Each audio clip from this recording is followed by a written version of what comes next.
All right, welcome back, everybody, to Off the Bench Banter, the weekly sports podcast. Two college buddies bringing you guys unfiltered sports talk. Today is June 23rd, 2024. I'm one of your hosts, Austin Sterling. And I'm Ryan Somerville, and I'm going to bring you to our first segment. It's going to be our Fast Break Recap. And our Fast Break Recap is going to be the weekly recap of all things sports, breaking news, scores, storylines, and anything else happening in the sports world. Let's get right to it. So getting into the Euro recap of the week. Group A, Germany, they tied today, Switzerland, 100th minute. So they're through with 7 points. They kind of look, one of the favorites, home team. Look out for them. They've been playing really well, and they've got that home team advantage. So that could definitely be a team that I see winning it all. Switzerland in that group advanced today. Group B, Spain, definitely on the top of everyone's list to win it. They've looked amazing. They were dealt a tough group, but they came out, beat Italy 1-0, which was really convincing. They scored an own goal, or I guess Italy scored an own goal, but, they should have had more. So look out for Spain to make some noise. Then we get to Group C, which is kind of the biggest question mark, in my opinion. You have maybe the favorite coming in, England, and they're on 4 points. They tied Denmark, and they won 1-0 their first game versus Slovakia. They've scored 1 goal each game. They kind of score one, and they sit back. They wait for the other team to attack them, defend, and hope to win. It's kind of boring.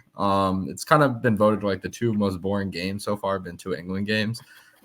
So they've got probably the best team on paper. They're not looking good. The coach is under a lot of ridicule because he's not doing shit with the team he's dealt. I think I could be a better manager than he's doing. He's kind of playing guys where they shouldn't be. Like, it's kind of outright disappointing as a soccer fan, but let's hope they improve it going into round of 16 and beyond. Group D, group of death, so-called. Netherlands, France, both have 4 points right now. They tied 0-0 the other day. Boring ass game. Nothing happened. Mbappe didn't play. Nothing exciting at all. But staying with that group, Austria has been probably my most surprising team of the tournament. They're on 3 points. They lost 1-0 to France. They won their other game versus Albania, but they look amazing. They play really entertaining. They play offensive. They pressure the ball. They just go forward. They don't try to just defend. So Netherlands, Austria, probably tomorrow or the day after. I'm not too sure, but that's going to be a real exciting game. So tune in if you guys are interested at all or want to throw money on it, whatever you would do. And then Group F, Portugal group, they're dominating. Like we said earlier, they cooked turkey like it was Thanksgiving, 3-0. They're into the round of 16. They got one more game to play, but Ronaldo's look great as 39-year-old, all-time scorer in every category. So yeah, look out for Portugal.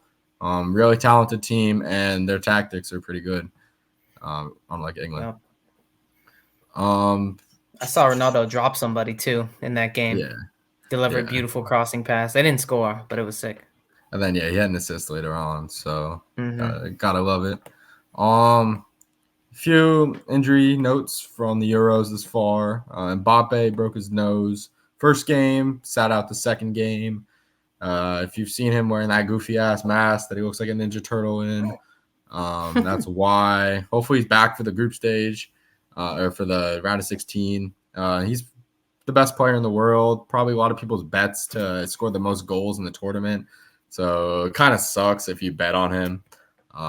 But he could definitely, if they make it to the finals, he could definitely do some damage.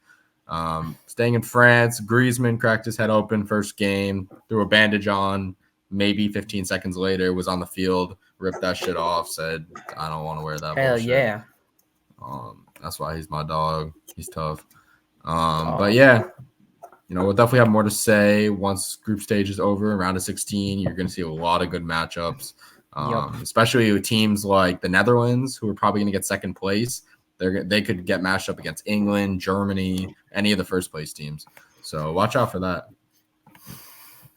Right, and then I know you've got more to say about this as well. Copa America got underway earlier this week. I was able to catch the Ecuador Venezuela game. My mother's from Ecuador, so I have a little interest in that. And I saw Ecuador kind of blow it at the end. They were down to 10 early though because that red card. I know you were explaining to me earlier with the high foot. You said I watched he like throat kicked the dude essentially, but it was unintentional. It looked like he was going for the ball, but it was a little high up there, so garnered the red card, and they go down to 10.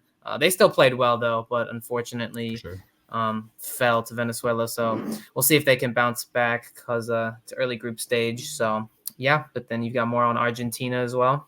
For sure. So opening game, of course, the Messi Glazers got to start with Messi. So Argentina, Canada, first game. Argentina kind of cruised to a 2-0 win. Canada didn't look terrible, but Argentina is kind of no match for them, coming off a World Cup. Hard to beat, for sure. Messi had an assist, but he kind of sold 2 1v1s. A little bit of concern, not really because it's Messi, but, you don't see that every day from him. Maybe some rust, maybe used to playing in the MLS where, he can just kick it behind him and it still goes in. You know what it is. But yeah, watch out for Argentina to, coming off a World Cup. Messi's maybe one of his last tournaments. Watch out for them to win this.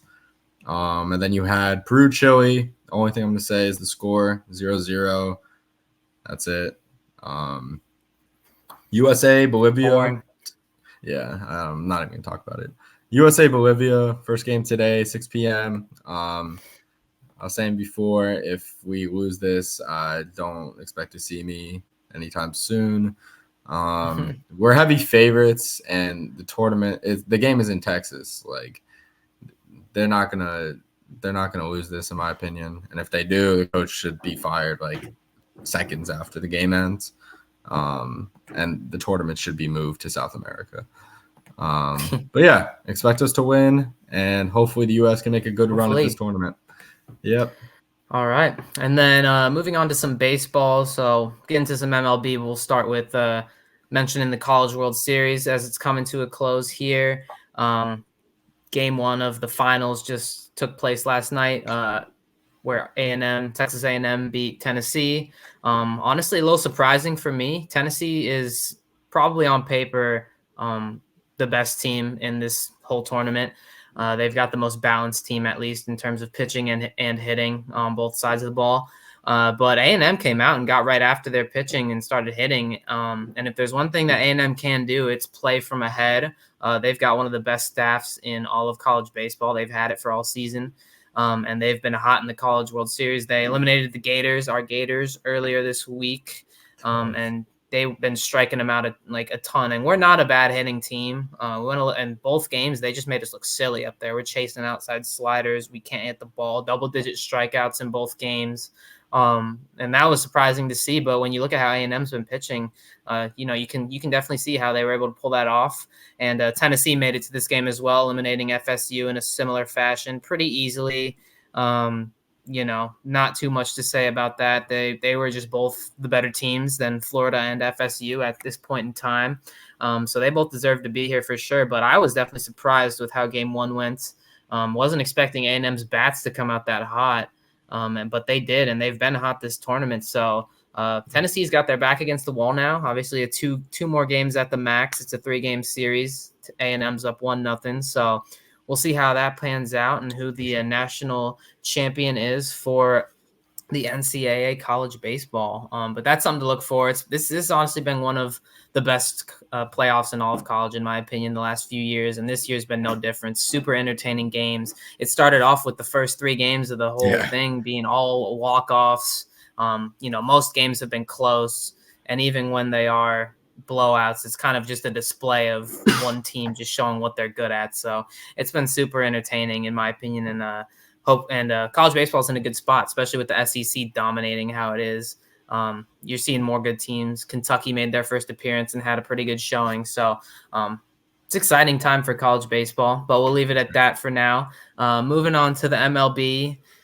We got a few little notes and highlights from the week. We were talking about it earlier. I think there's just a lot of good parity in the league right now. We were talking about how we like that. Lots of even the bad teams are going to be competitive, like series to series. I mean, outside of the White Sox, there's nobody who you can really look at on your schedule, even the A's, even the Rockies, those teams who are pretty historically bad over the last few years. There's no one you look at on your schedule and you're like, oh, I know we're going to sweep this team, aside from the White Sox. And that's just good for baseball overall, good for keeping interest in those smaller market teams. So that's exciting. I've been loving this MLB season so far. It's early on, but hopefully it continues. But with that being said, our Yankees are sliding a little bit as of lately. Lost a series to the Orioles, just lost a series to the Braves. A little bit of a tough stretch too. Probably one of the harder parts of our entire schedule. So that's something to certainly mention. But it is a little concerning when you're a team like the Yankees and you want to be contending. Certain things could have gone our way a little better. Injuries kind of coming into play. One interesting note that I think is probably the most noteworthy thing is that there's a little Yankees-Orioles rivalry heating up again with both teams kind of starting to throw at each other. At least people think they're throwing at each other. They came in and hit Judge and Glaber on the hand in one game. Next game, Nick Ramirez, before getting banished to the Shadow Realm, comes in and hits Gunnar Henderson, and now he's no longer on our team. Thank you for your service.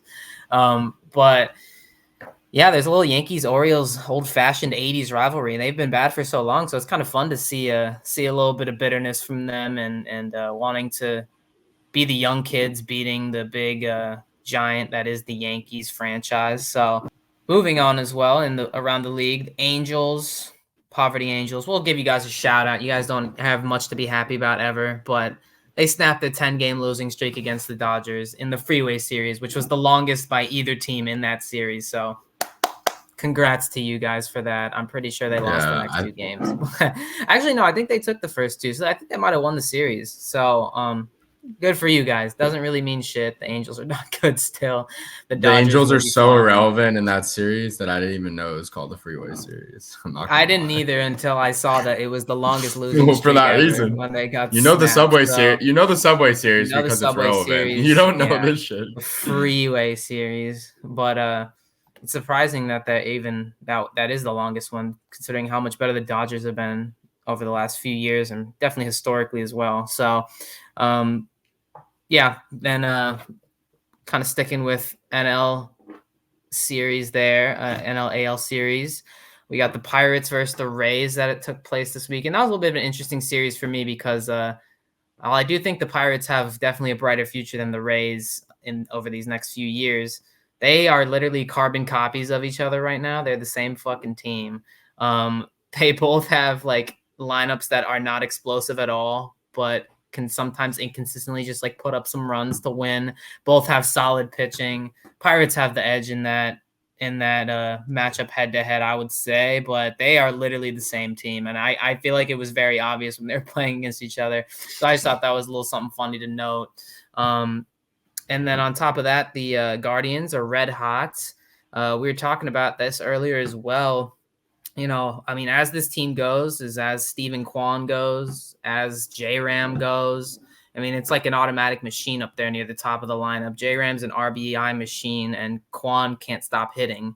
And when you have those two guys, the rest of the lineup is just kind of fill in, and they're doing their jobs. Josh Naylor has been having a fantastic season, which surprises me, and I don't like him because of his little rock the baby antics on the Yankees a few years back, but how'd that end up? I gotta respect it. He's been having a fantastic season, surprising to me for sure.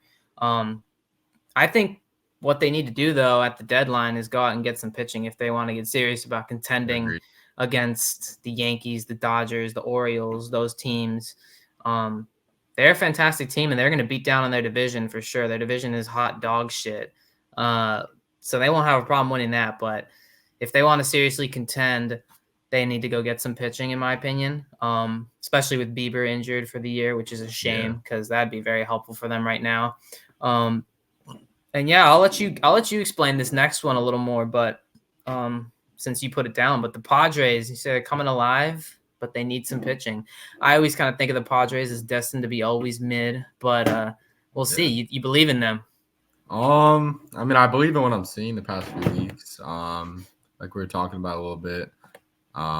Their pitching, Dylan Cease, has gone from awful to back around mid. They signed him as their big ace signing of the offseason, and he kind of needs to be better. He should be below a 3 ERA at all times if they want to compete. I think he's like a high 3 ERA. It's a little over it, yeah. Kind of disappointing. He's got time, but we'll see. Michael King, who was the star piece of the Soto trade for them, started off good, then bad, then good, then bad. But he's got to be a solid, rock solid number 2 if they're going to go anywhere. And then Definitely. My favorite touching points is Jurickson Profar, who's voted to the All-Star game as a starter. We'll see if that holds, but he's been on a tear, top prospect for years, didn't pan out with the Rangers, with, a number of teams, found a home in San Diego. So, you kind of got to love to see that. These, smaller named guys making a name. So hopefully he gets a bag. He's on a 1-year deal too. Exactly. They got him for a bargain, so. The 2 names, the obvious one is Luis Arias. Great trade for them. Marlins, no idea why they gave him up that early, but he's ridiculous. He's going to hit over 330 again. Plays a solid second base, gets on base, especially hits. And then Jackson Merrill, for those of you who don't know, he was a high draft pick by the Padres a few years back. Kind of touted as like mid to like might not work out first few years. Coming up, was up a little bit last year, I believe. But he's their starting center fielder now, converted shortstop, just like everyone else on the team. And he's up around 300. Power numbers are through the roof. Probably a Gold Glover in center. So I think that's the key to them going far. If he's someone they can rely on, maybe eventually in like a 3-hole, a 5-hole, you got Machado, Bogarts, Arias, Cronenworth, Profar. You got a really stacked lineup, and you can't pitch around anyone, and Jackson Merrill should eat for that reason. So yeah, they always look good on paper. I just think I won't get into it too much. They definitely have potential, and they always do. I just think that their biggest thing is going to be, can Machado, Cronenworth, and Bogarts, when he comes back, can they be those guys that they signed them to be? Bogarts is on a huge deal. Machado's on a $300 million deal. Like, can those guys come back? I mean, you see, he signed at the same time as Bryce Harper. Bryce Harper's absolutely killing it in Philadelphia. He's been everything that they've wanted. He's going to try his best to bring them a ring. Could be this year. They've been in the World Series with him. You haven't seen that at all from Machado. Like, he's been okay, but not what they signed for $300+ million at the same time as Harper signed. I think their contracts are inevitably going to be compared. They signed at the same time. And he's definitely underperformed it, in my opinion. So we'll see if he can turn it around. That's going to be their key. So we'll see what they do these coming weeks, and we'll talk about it, I'm sure. I'm switching up to some basketball and some hockey. We'll got the NBA draft coming up this week. We'll get into that a little more later. And not too much to talk about with basketball, obviously, but we're going to shout out the finals winning Boston Celtics, as much as it hurts pretty much everybody outside of the Boston area. Jaylen Brown wins MVP in that close race with Tatum. A little surprising. I was surprised they didn't give it to him, but I was happy. Right decision. We all were. We all agree it was the right decision, I think. But I was surprised that they made the right decision. Me too. And you also put down probably one of the best teams we've ever seen, and I would agree in terms of complete team with Porzingis healthy. That team was, pretty fucking hard to beat. With Porzingis healthy, with Holiday, with the addition of Holiday, they were already obviously a great team prior to this year. They won pretty easily. And what was, obviously we're a little bit Celtics haters, but I think everyone can kind of agree it was objectively one of the more boring finals of recent memory. Wasn't really too close, and the team we all didn't want to win won. So, we'll see. Hopefully next year our Knicks can get in the mix. I don't think anyone would be too upset if the Knicks take down the Celtics in the Eastern Conference Finals next year and then win the finals. That would be fucking awesome. For sure. Obviously we're homers, but that would be ideal. I don't think anyone would be too mad. But yeah, moving on to hockey, big ass Game 7 coming up. Probably going to be around when we drop this episode, so you guys will probably have already seen it because it's on that Monday. But huge Game 7. I mean, this is I got a question for you as well, but I'll talk about what's been going on. But I got a question for you. So, the Oilers come out and dominate in Game 6, smoke the Panthers 5-1. They were on them from the jump. I was saying, like, if they score first, I always thought the series was going to 7 if the Panthers didn't win at home. I think I said that in the last pod. If they didn't win that Game 5, I think we said actually. I think I said that I thought NBA finals would go to 5 and this would go to 7. Yes, so, you had it for right. For those of you that watched both of these, yeah, we were both in agreement on 7 for this hockey series, and if the Panthers couldn't get it done in 5, and so I mean the Panthers just look like a different team. The Oilers have found something. McDavid's heating up. Skinner is in that zone that goalies can get into, which is obviously so important. But I mean, I'll ask your opinion on this. Like, what does Fleur need to do? I mean, the Oilers came out and were jumping right on them in Game 6. They scored first, and after that, it honestly felt over. And then there was also that big overturned offsides call, which was pretty controversial at that point. Still only would have made it 2-1, and obviously when you see – momentum is a thing, but when you see it ends 5-1, doesn't necessarily break the game. The Oilers were the better team in Game 6. But if the Panthers blow this, like, where does this rank in terms of all-time, like, chokes or, like, all-time, like, collapses in the postseason? It's up there. It is definitely up there. To start, I think it could be considered right now. But especially if the Oilers pull this off, I think it's got to be touted as the greatest Stanley Cup of all time. You have the best player in the league pulling off a 3-0 comeback against one of the bigger powerhouses we've seen. The Panthers are a powerhouse, as much as I hate to say it. But yeah, I mean, we got to put it with Cavs Warriors 3-1. Yankees Red Sox. As much as we don't like that one, I was going to say that. Yep. Yeah, we're both going to that right away. Those are the two that come to mind. Yeah, I mean those are big two. Going back to what you were asking before, I think what you're saying, definitely the Panthers need to get out and score first. That is the goal, of course. But for me, it's the possession. The Oilers are a huge offensive team. Panthers are a good defensive team, but if they're possessing the puck, if they're forechecking, if they're keeping it in the zone like they were the first 3 games, I mean, with the home crowd, there's no reason why the game shouldn't be competitive at the minimum. They shouldn't be getting blown out like they have in a Game 7 at home. They got to slow it down. The Oilers love to play fast. They got to play slow. They got to play through, their defensemen, Gustav Forsling, Montour, like they've been doing, and it's been fun to watch. And that way, Bob's not facing the shots he is as fast as it's going. For me, they got to slow it down, control the game.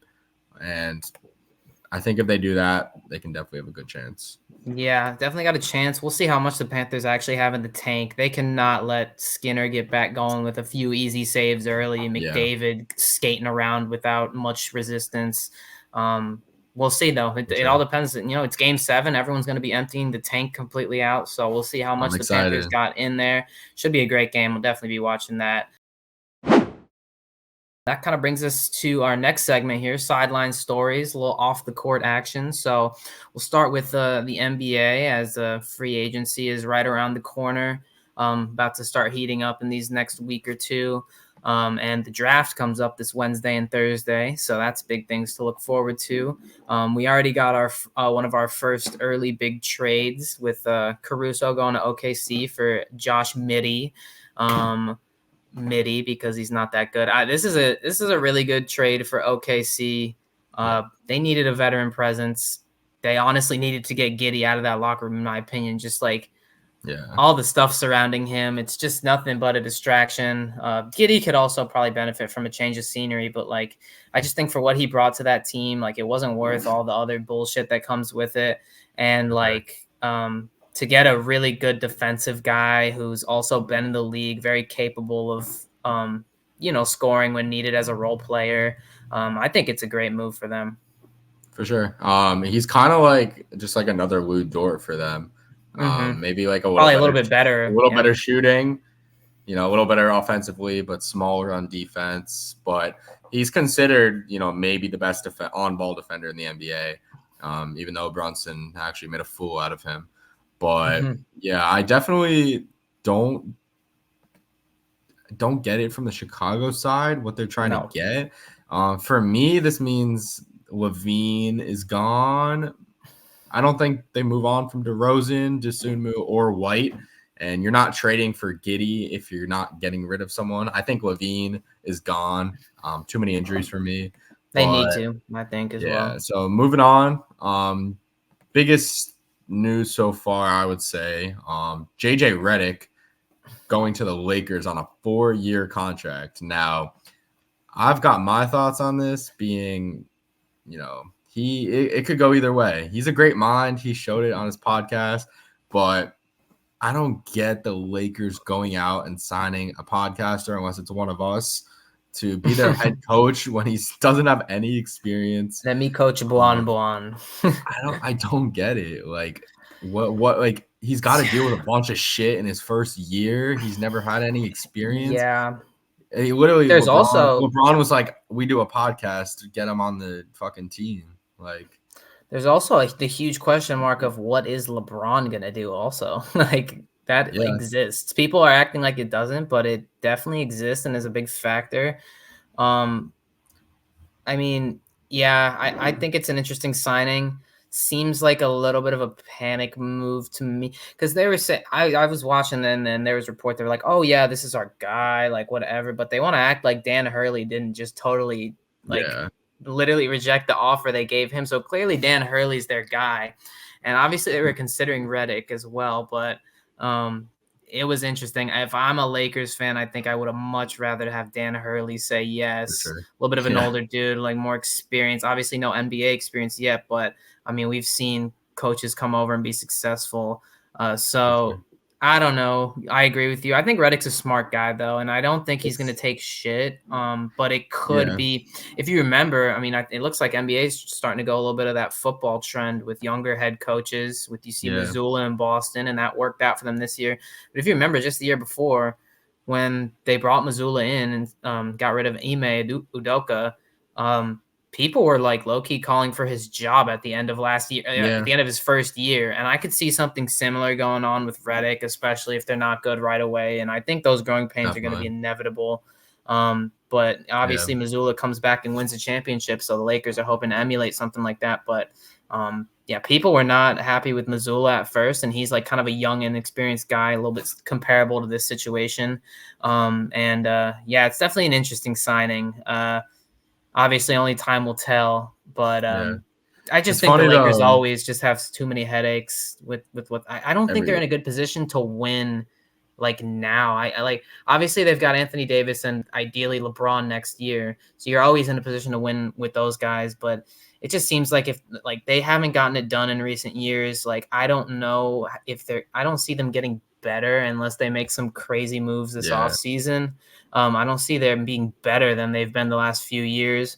And if that doesn't work out, obviously LeBron's old. He's prone to be leaving soon or even retiring if he just wants to. Like if that happens, like where do you go? You have to start rebuilding essentially if you're the Lakers. And then you got JJ, this young coach, dealing with a rebuild as he comes in now. I don't know how that would work out either. So it seems like a move to just please LeBron, kind of like, hey, you got to stay here. We signed him. And that's how LeBron teams are, unfortunately for them sometimes. Sometimes it works out, sometimes it doesn't, so we'll have to see. For sure. Moving on, though, quick Knicks news for, fellow Knicks fans. Looks like Mitchell Robinson's days are coming to an end as a Knick. It's been fun, but it looks like Hartenstein is re-signing, especially with the news of us shopping Mitch. Hopefully. So one quick note I have there with the draft coming up. I'm guessing our most probable move with our 2 first is either trade them both away or trade Juan and Mitch for whatever we're looking for, whatever that may be. But that's my ideal moves. I don't know your Yeah. thoughts there, but Yeah, so as a Knicks fan, I've always been a very loud and proud Mitchell Robinson lover. I love him. yeah, Think he's been a great Knick in his time here. A second round pick. He's got great character. Like everyone seems to love him in the locker room yeah, and stuff. And he's played his role. You get exactly what you see with him, and that's kind of something I loved about him. But I will admit, I think it is the smart thing if we're really trying to win a championship here to get him moved, because that just opens up a lot of options for us. Like you get him moved and his money off the books. You've got the option to draft his replacement if there's something good there, or trade up and draft his replacement. One thing I would personally love to see if Memphis took this route, but Memphis, there's been a little bit of whisperings of them maybe shopping around some of their players outside of John Morant. They've obviously got a high draft pick this year, so they've got some decisions to make. And apparently they're a little high on Klingon.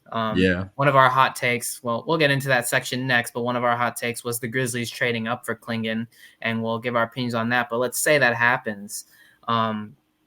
If that happens and they look to shop Jaren Jackson Jr., I think the Knicks absolutely can try to make a move there. And I personally think that that's a move that fits pretty seamlessly for sure. with our team, how we have it now.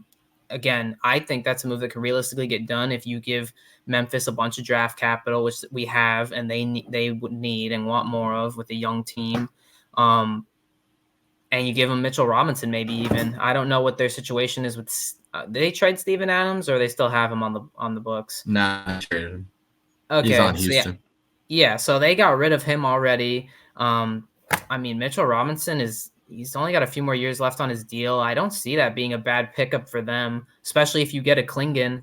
Who else would you want to help teach Klingon how to work out to be NBA like in shape and play defense and crash the boards than Mitchell Robinson? Like I honestly will say, not a lot of Knicks fans will say this, but I attribute so much of Hartenstein's development in those aspects of his game, just being more physical, more dominant on the glass, and more dominant as a defender, to his close relationship that's been well documented by both of them with Mitchell Robinson. Like when Robinson came into the league, he was this 7-foot like stick, but he's put on probably about 50 pounds. Like he looks so much bigger than when he entered the league. So he obviously is a hard worker in that aspect and knows how to how to beef up, how to get bigger, dominate physically. I think he helped Hartenstein a lot. I think he could do the same thing for Klingon. And if you send Jaren Jackson to the Knicks, like that's essentially you're getting a Mitchell Robinson who can shoot the fucking basketball. Like that, the league would be terrified of that. Like that would be crazy. And you have him and Hartenstein. Again, not exactly sure how the money works. I'd have to break that down more if I was really looking at this trade. But from a just initial perspective, that seems like that could be something that would be pretty crazy for us. And I think that significantly elevates our offensive potential, and just, it keeps us essentially at the same level defensively. You still have Hartenstein and you still have Jaren Jackson, who is an all NBA defender. It pretty much, it only upgrades us. I think that would be a fantastic move if that ended up being possible, but we'll see come Wednesday. For sure. And then, yeah, so Klingon's been rising in the NBA draft. Not too much to talk about. It's going to be one of the more, initially boring drafts. I think there will be a few surprises, some good NBA contributors. I'm pretty high on Dalton Connect. I think he's an absolute like carbon copy of Austin Reeves. like he is literally like he can be just as good, if not better. Like he's got that scoring bag. He kind of needs a little handle, a little bit of a handle. My opinion. Yeah, he's got a little bit of a handle. He's got a bag. I really like him. I think he's projected to go somewhere around 10, 9. To the Thunder. I think that's going to be good. To be on the Thunder would be a good spot for him. To be somewhere like that, initially just worry about your scoring. Just be a bucket for somebody off the bench to start your career. That would be nice for him. I could see him being good. Don't know much about European dudes that they're taking at the top. I'm high on Klingon too. I think he'll be pretty good. But I'll let you talk to probably the biggest storyline is the Hawks. So I'll let you get into that a little bit. What they're gonna do. Yeah. There's a lot of options for them. Yeah, for sure. Just a quick recap. Hawks won the lottery. They got a lot of question marks. They got Trey, DeJounte, Capella, what's his name? Jalen Johnson kind of started heating up a lot. So they got a lot of trade pieces and they've got a lot of young pieces, but for some reason this team never clicks. So the obvious Padres of the NBA. Valid. So the right-in pick for a while was Alexander Sarr from Perth in France. 7-1 stretch center. Yeah, stretch center is a thing now. But 7-1 stretch center. But what I've been seeing recently, and I don't know too much about this guy, is they're looking at more Zachary Risacher. I don't know how you pronounce it, but I think if they take either one of them, Capella's gone. There's no reason to hold Capella unless you want to give these guys 1 year to develop, maybe, but you could sign a vet to do that. But yeah, definitely going to be interesting in this draft. I think it's more interesting of what moves are going to be made than actually who's going to be drafted. Yes, I agree 100% because I think there will be a lot of moves because it's like just a lot of draft capital to be moved around and not necessarily people looking to pick their generationally changing player in this draft, but more so to set themselves up for the future better. And one thing about the Hawks I'll mention real quick. I think their biggest decision here as well is do they think they can win now? Because if that's the case, like maybe they make this pick here, like you said, and you hope Sarr or the other dude is a superstar. But they have not been clicking, like you said, and it's like, do you finally Murray's pretty high value. Well, Murray's fairly high value. Young is obviously pretty high value for someone who would want him, like the Spurs or someone you get a lot of draft capital from.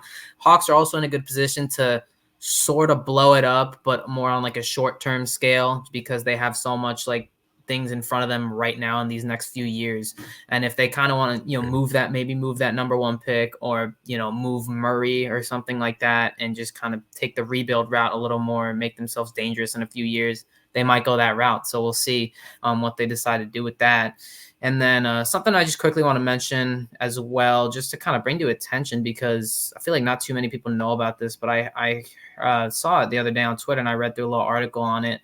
But right now in the NCAA, probably historically the worst decision-making organization of all time. They never are in fucking like tune with what the audience wants, what the players want, anything like that. But right now there's a lot of SEC coaches. I've seen Lane Kiffin and some other big ones talk about it. But like right now there's a little bit of a threat of walk-ons being completely eliminated from college sports. And obviously that mostly affects football. And that's just kind of crazy. So the reasoning for this is the NCAA is they voted to eliminate scholarship limits for programs. So, if you didn't know, every program's got a certain amount of scholarships they can hand out. Once they run out of those, everyone else is pretty much not playing, but they're playing, but they're paying to go to the school, paying tuition and all that. And so those will be the walk-ons or some of the players who preferred walk-ons. And while I don't think that getting rid of the scholarship limit is necessarily bad, I just think walk-ons it's just bad for walk-ons. You see so many good stories. I think there probably should still be a limit on it. Like it also gives a little bit of an unfair advantage to those schools like the UFs of the world and the Alabamas who have unlimited money glitch. Like they can just hand out as much money as possible. Walk-ons are just such a good part of college football and college sports in general. So good for the locker room. Great stories. I just think it would be just another thing that the NCAA decides they want to meddle with that really didn't need to be meddled with at all. Just unnecessary, in my opinion. But that's all I'll say about that. But just wanted to kind of bring that to attention. Thought that was interesting when I saw that. We're going to move into one of our favorite, and definitely my favorite segment, Hot Seat. And for those of you who aren't familiar yet, this is where we post them on Instagram, to hear your guys' takes, and then we see what takes we like and talk about them. So let's get right into it with NBA draft. First one, like we said, Grizzlies trade up for Donovan Clinton from number 6, I believe, to it'd be number 1. And yeah, so you're making a good point before. I'm going to be brief because we talked about this, but he is a stretch 5. They could pair him with Jaren, or they could trade Jaren. They don't have too much of a front court presence, so I could definitely see them pairing the two together, maybe starting, like a Gigi Jackson at the 3, but something like that. Definitely been heating up, but I guess we'll see what happens. The next one is, definitely This a one hot is take. ridiculous. From Yes, Ethan Pollock, one of our buddies, Ethan Pollock. Yes. Knicks should trade Deuce McBride and take Bronny James. LOL. No. Should we go to the next one? We can go to the next one. Yeah, I don't know why we would trade the arguably the best value contract in the NBA that is becoming Deuce McBride for somebody who we can maybe hope can one day emulate what he does. Like maybe make the league one day. Like maybe. Yeah, I think we're actually good over here. He seems like more of a Heat player, to be honest. But yeah, well, moving on to some MLB hot takes. We got our buddy Shep. He says that the Royals are World Series bound, which I think is a very, very nice hot take. Now, personal opinion, I disagree. Definitely a good team. I think a little bit ahead of their time if they made the World Series this year. If they did and happened to get hot at the right time and everything, certainly possible. But if they did make it, it'd be a little bit like the Arizona Diamondbacks, like kind of come out of nowhere a little bit. I don't really see it. I don't think they've got enough pieces overall. They're headed in the right direction for sure, but I mean, Lugo's kind of having a miracle season. I don't see that holding up, especially in the postseason, like where everyone is dialed in. Like I could not see a Seth Lugo like piecing up like the New York Yankees or Cole Raggins though. Raggins is nice. Legit. Singer, I think as well is due for a little bit of a dip. Yeah. So Royals a little ahead of their time in my opinion. But they're certainly good, and it's good to see them competitive again. I don't know what your take on it is. For sure. Like we were saying, I like Raggins as an ace. Lugo may be a nice 2 in the playoffs, but I don't think Brady Singer holds up as a 3. Maybe they win a series if they win the division. It's looking like the Guardians are going to take it.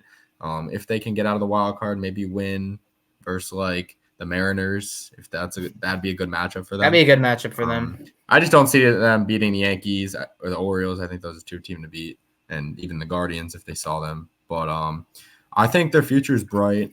Decent lineup. It's got some holes still. Very top heavy with Bobby Witt and Maikel Garcia and Salvi. But you add a few more pieces, and I could see it in the future. So next take is from our buddy Sturm. And this one, a bit controversial, definitely hot. Rockies aren't as bad as people think they are. And I'll be brief on this, but I kind of like the take in the sense that their offense is very good. I don't know if it's Coors Field, if it's inconsistent, but yeah, solid. They're solid. You've got some very solid. McMahon is looking like a stud. Brenton Doyle, Ezekiel Tovar. But just I'm going to have to disagree with this take at the end of the day.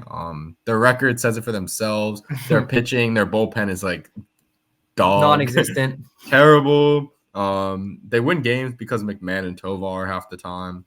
And, they'll have the occasional good pitching. Like, I think their best pitcher right now is like Cal Quantrill. He's like a lifetime 5 ERA. But, yeah, I don't. Yeah, no, I also disagree with this take pretty strongly, but I do love the Rockies. Like they're a fun team to watch. They are just like tied with the Tigers though for like the most inconsistent, like unexpected team. Like 100%. There's days where like you can bet on them to perform like the Chicago White Sox, and they will. But then at random times, you'll never know. Like we could see Garrett Cole going out there against them or some stud of an ace, and they'll just light him up. And it's like you never know. Like the Rockies and the Tigers are 2 teams that I just have such a hard time Fuck betting on. them. I just Fuck won't do them. it. I've stopped doing it because they are just so unpredictable. Like they can Got me blow up again. anybody. Like that's the one thing about them. So I'll say they're the most unpredictable team in the league. But in terms of them not being bad, like they are bad. They have a little bit of a bright future, though. I'll say they're probably making the smart move, hanging on to McMahon. They certainly need pitching. They have absolutely nothing in that department and really nothing going for them. So that's something that is probably going to be a big issue for them going forward. But Ezekiel Tovarez looks fantastic at only 22 years old.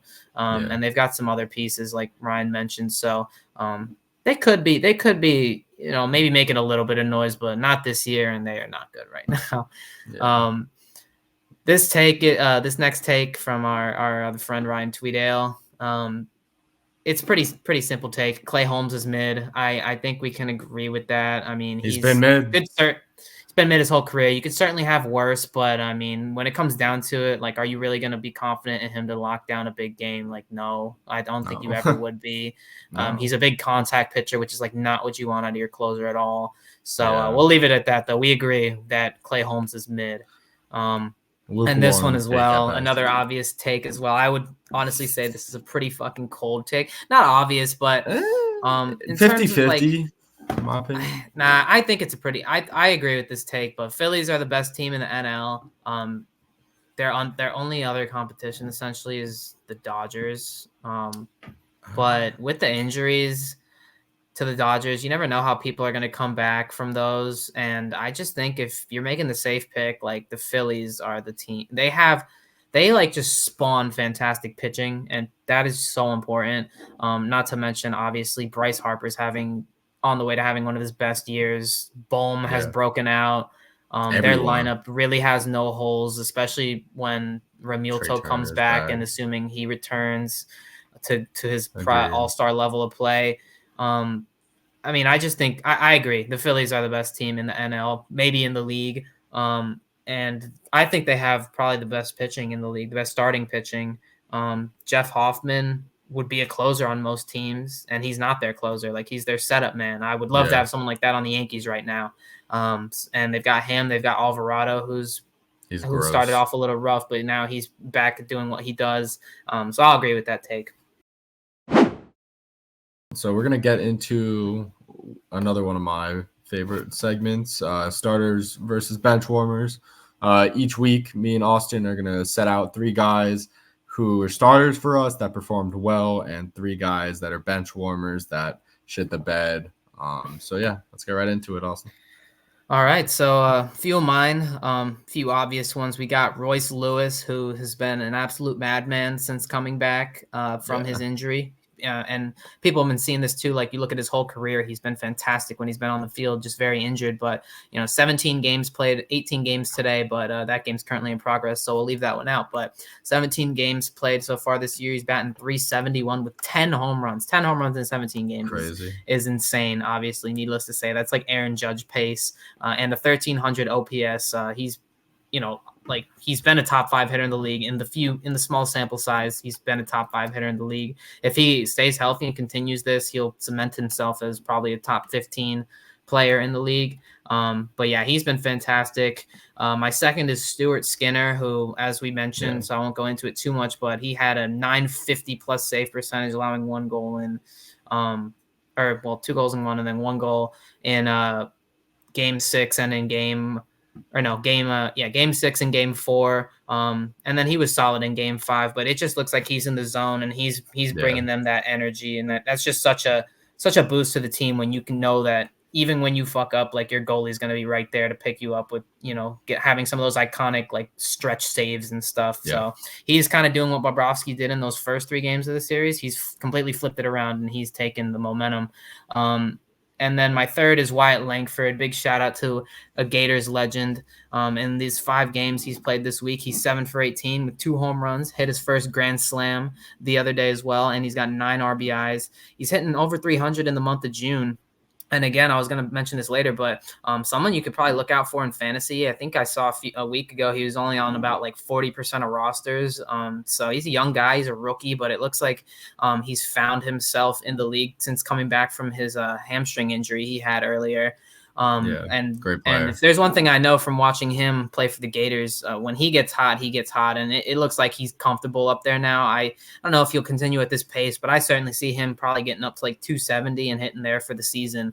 And that's a solid. He's going to be a good player, no doubt. And he's hot right now. Then I got a little honorable mention because he was clutch for me in fantasy. But Hunter Green went 6.1 innings, 9 strikeouts, no earned runs, dropped me 26 points in fantasy, got the dub. So shout out Hunter Green. He's having a really good year, honestly. Yeah.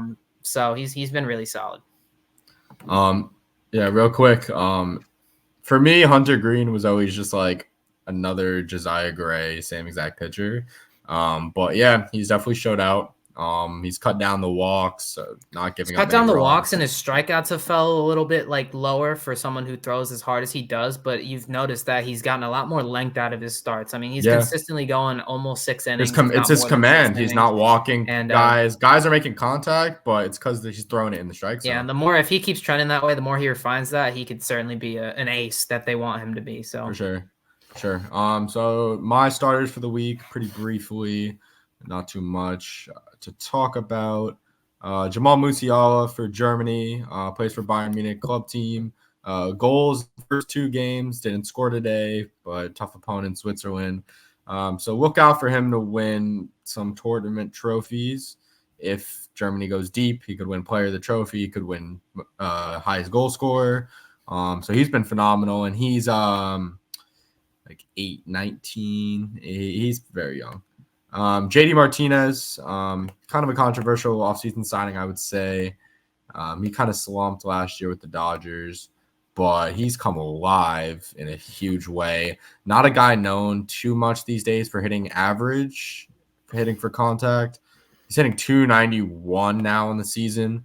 In this last week, he's 10 for 24, 3 homers, 8 RBIs in 6 games-ish, which is phenomenal. Mets have been on fire, largely part to him. So great move by the Mets. And then McDavid has been putting this team on his back last 3 games, 3 straight wins, 3 goals, 5 assists, best player in hockey, fastest player in hockey, best puck handler in hockey. You're seeing it live. We're going to see it tomorrow. Crazy.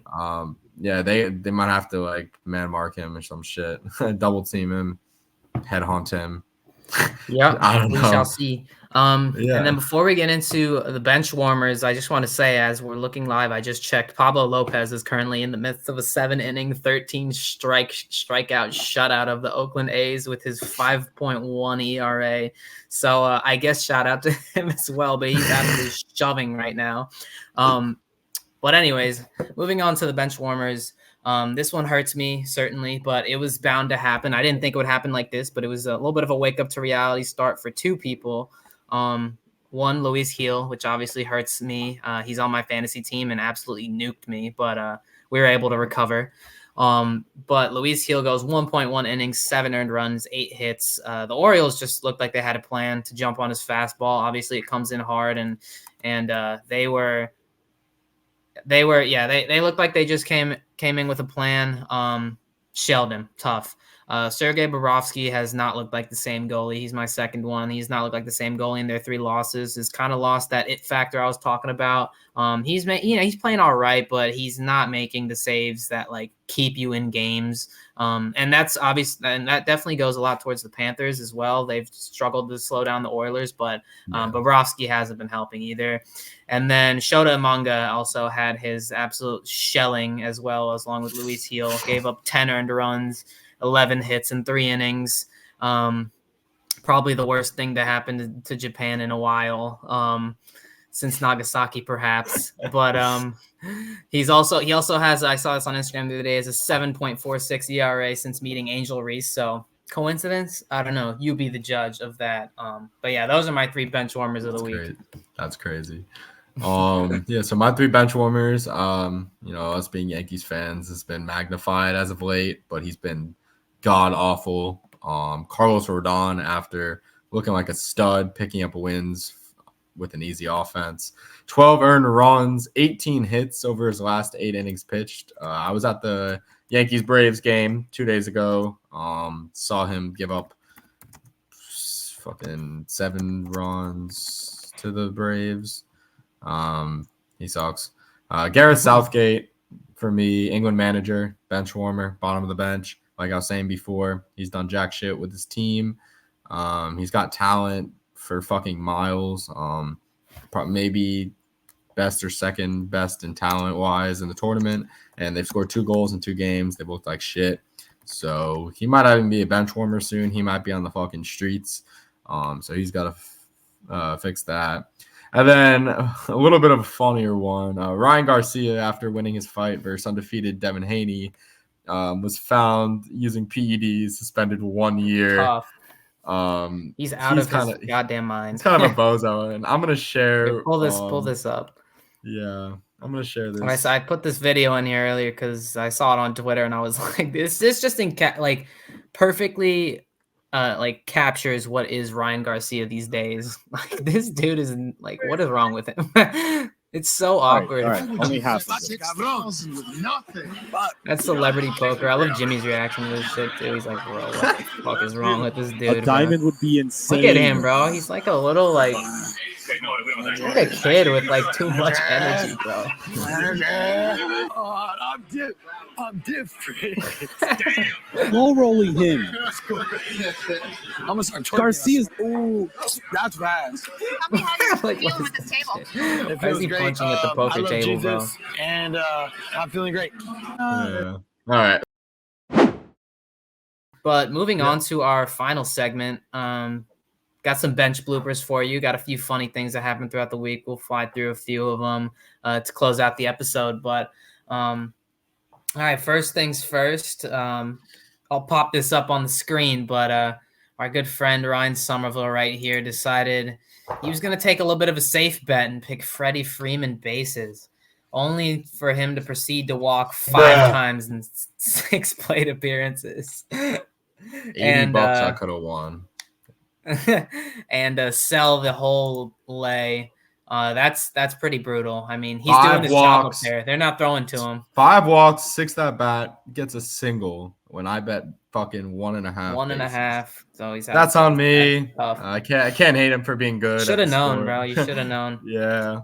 So my blooper is from the France game that ended 0-0, and this is a huge reason why. Rabiot, big chance here. Can he finish it up? Griezmann had to score. Bruh. Didn't. Yeah, so he doesn't score that. Griezmann sold that. Game ends 0-0, and if they don't win the group, that's the reason. But yeah, onto your blooper. All right, so this is a little meme. A little quick meme right here. This is literally how I feel, bro. It's fucking I can't win, bro. I had to take a week break. Everyone I picked just completely changed it up. But I related hard to this meme, so figured I'd pull that up there. And we got one more video here. Let me pull this up. I was watching this live, and I thought this was fucking hilarious. I thought this was hilarious when I saw it live.